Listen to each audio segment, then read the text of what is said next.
My daughter and grandson are dead. Forget it. I will never forgive you. My mother's words pierced the air, each syllable an icy dagger. As a child, my mother was distant and cold. I never warmed up to her. When she uttered those words over the phone, my husband's distress was palpable. Maybe you're not lying. I don't mind. Because if you are, you'll be in trouble. Her voice took on a sinister tone, chilling me to the bone. I could almost picture her smirking on the other end of the line. Good. Shall we go then? I think we are the ones who are really in trouble. I managed to respond before she hung up. My name is Lily, a 33-year-old office worker. I met my husband, Keigo, through my grandmother, who attends a tea ceremony class. I wasn't keen on meeting him. He was the grandson of someone from the class. But my grandmother insisted, saying, "Lily, please meet him just once." Reluctantly, I acquiesced. Approaching 30, I knew marriage was inevitable. To my surprise, Keigo and his family were genuinely kind. After a year of dating, I married Keigo. His family, with their prosperous business, was worlds apart from my humble upbringing. My friends and colleagues envied me, calling me spoiled. I was right that you two would get along, my grandmother beamed proudly. Keigo's family included his parents and grandmother, though his brother had passed away. Keigo had never lived alone before marriage, so his domestic skills were lacking. I found myself frustrated with his habits. He'd leave clothes strewn about and dishes unwashed. One day, he casually referred to me as mother. Shocked, I packed my bags and left. At home, I feigned loneliness, masking the truth about my crumbling marriage. When my grandmother inquired about my marital bliss, I forced a smile. "It's okay," I replied, hiding the turmoil within. But deep down, I knew the root of my unease. My mother. She had always been intimidating, casting a shadow over my childhood. With my father busy with work and my grandfather gone, her presence loomed large. My parents' house had always revolved around my grandmother, leaving little room for warmth or connection. When I was young and sought answers from my mother, her response was always the same: "Ask Grandma." That left me feeling like she wasn't interested in me, so I stopped confiding in my parents altogether. Yet my grandmother was different, intrusive, yes, but she believed that following her advice would lead to happiness. As soon as I graduated from university, I left home. I didn't fully grasp what family meant, but my husband's family seemed harmonious. They always ate together, even if I was famished, waiting for everyone to be ready. My husband once remarked that this tradition persisted even after he moved out. 3 days after returning home from my escape, my grandmother, along with my husband and mother-in-law, appeared in my room. "It's my fault. Let's go home together," my grandmother pleaded. My husband looked remorseful. "I spoiled him too much," he admitted. I was swayed by their apologies. But as explanations unraveled, blame was cast upon me too. My grandmother sighed, pointing out my faults. Even my mother apologized, urging me to reconcile. Feeling abandoned, I left without a word. Silent in the car, my mother-in-law broke the tension. "If housework is too much, let's eat together. I'll cook for you and Keigo." But I couldn't find solace in her gesture. "No, I want Keigo to help with the housework," I asserted. Surprised, my mother-in-law questioned, "Isn't housework the wife's job?" I retorted, "I have a job too. We're not a conventional family. Keigo will inherit the company, but that doesn't make household chores solely my responsibility." Despite my silence, my mother-in-law persisted. Finally, I confessed my pregnancy, despite being told to keep it secret. My husband was thrilled, and I knew, amidst the chaos, a new chapter awaited. My mobility had diminished since my husband was to become a father. I wished he'd be a tad more cooperative with household chores. It's as simple as that. Irritation brewed within me as I hadn't even visited a maternity hospital for examination yet. Unexpectedly, my mother-in-law's demeanor shifted. From complaints to gentle inquiries about my pregnancy, it felt like a flip of a switch. Was this a split personality? Upon returning home, I found the room surprisingly clean. "Did you clean it?" I asked my husband. "I wish you'd have kept the pregnancy a secret," I sighed. He confessed that my mother had been a nuisance, bothered by the impending arrival of our child. "I'm sorry," he said earnestly. His sincerity moved me. Perhaps I should try a bit harder. Eating at my parents' house on weekends sounded appealing. His gentle suggestion left me with no reason to refuse. Despite knowing I should take it easy, I embarked on a challenging pregnancy journey. At the maternity hospital the following week, the doctor's confirmation brought immense joy. I promised to shower our unborn child with love. Eating at my in-laws wasn't as joyful as anticipated. Their happiness about the pregnancy was palpable, especially my father-in-law and grandmother-in-law. "Come on, Lily, eat. You're carrying our precious there," my mother-in-law cooed, masking any hint of sarcasm. I reassured myself that I could manage, but as we sat for dinner the following week, I reached my breaking point. Despite my embarrassment, I mustered the courage to make a request to my mother-in-law. "I'm sorry, mother-in-law." My mother-in-law's smile abruptly faded into a grim expression when I mentioned my morning sickness. Feeling uneasy and unwell, I confessed that I couldn't wait until dinner time to eat due to nausea. However, her response was unexpected. "Morning sickness? Didn't Keigo tell you? We have a rule to eat only when everyone is present. Please be patient," she stated firmly, catching me off guard. Her subsequent attempt at humor, calling the situation totally nasty, only added to my distress, tears welling up in my eyes. That evening, with my father-in-law arriving home late, dinner was delayed until after 8 p.m. Unable to wait, I ate quietly while my mother-in-law was out, feeling ashamed of my own actions. Later, when I returned home, exhausted, my husband chided me for being greedy at my parents' house. My attempt to explain my morning sickness fell on deaf ears. "Well, I'm a man, so I don't understand," he concluded dismissively. Overwhelmed with anger and speechless, I ceased visiting my in-laws. Instead, I feigned illness to avoid facing the discomfort and humiliation again. Each day, grappling with the weight of morning sickness, I longed for relief while cherishing the growing life within me.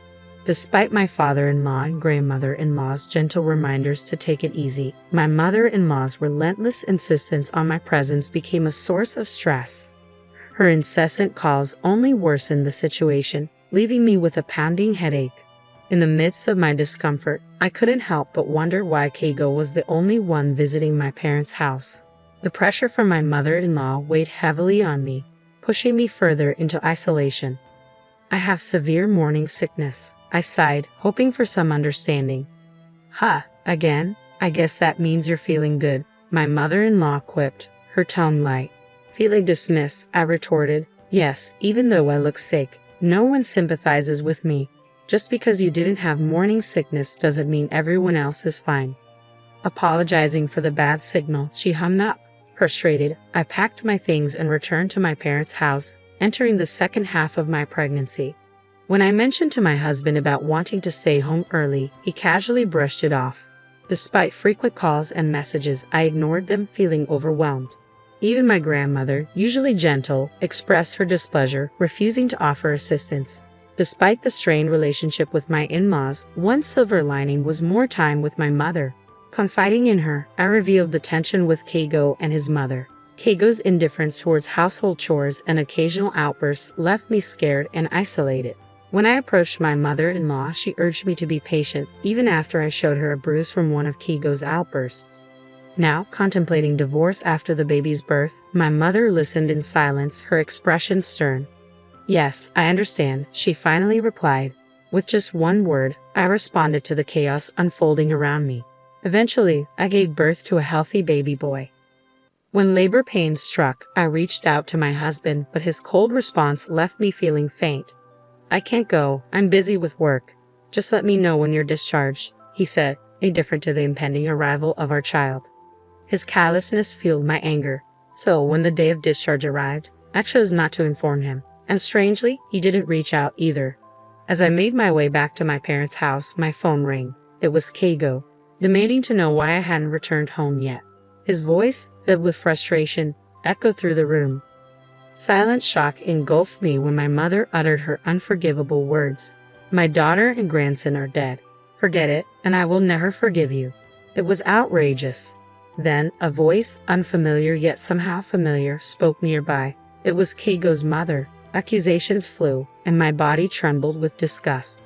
My mother intervened, suggesting we involve the police to address the abuse I had endured.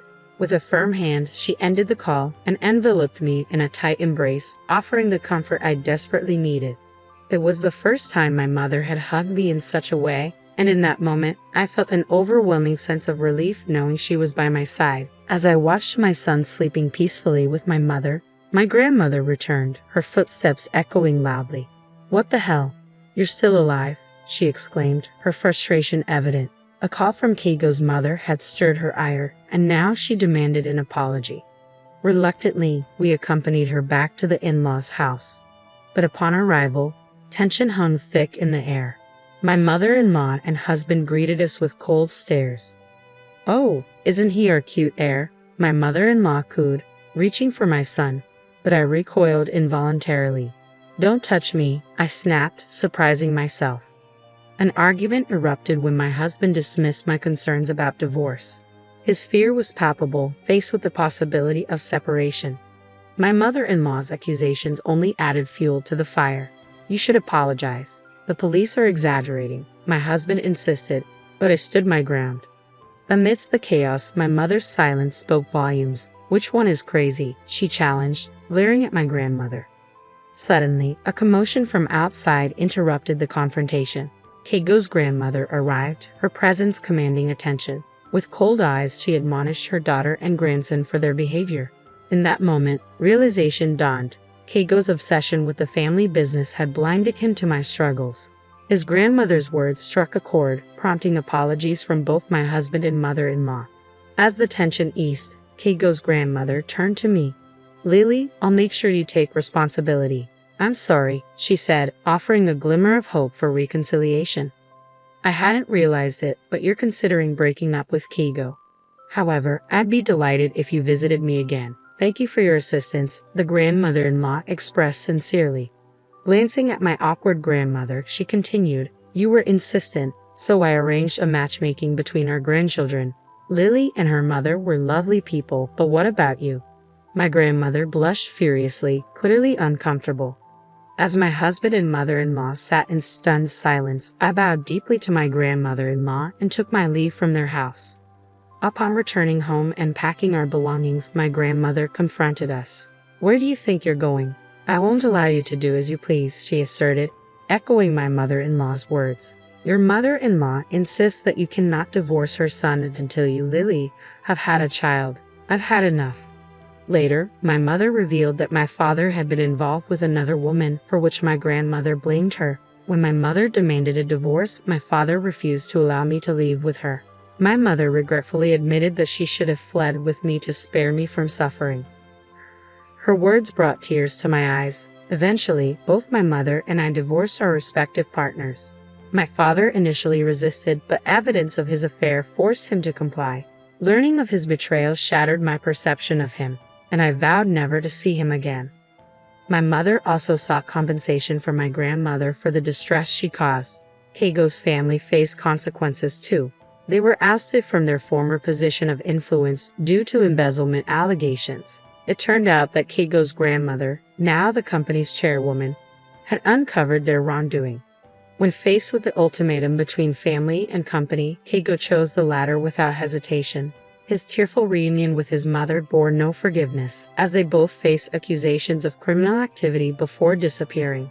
Despite the turmoil, life improved after our divorces. My mother and I rented a small room and began living together, finding solace in each other's company. I named my son, "I Am You," a testament to our newfound independence. My mother flourished on her own, rediscovering her passions and hobbies. Colleagues noticed her increased happiness, and even at my part-time job, I found myself smiling more. Through living together, I learned more about my mother, her talents, preferences, and dislikes. Grateful for everything she had done for us, I thanked her sincerely. Moving forward, I vowed to embrace the future alongside my precious family, strengthened by the bond between my mother, my son, and me.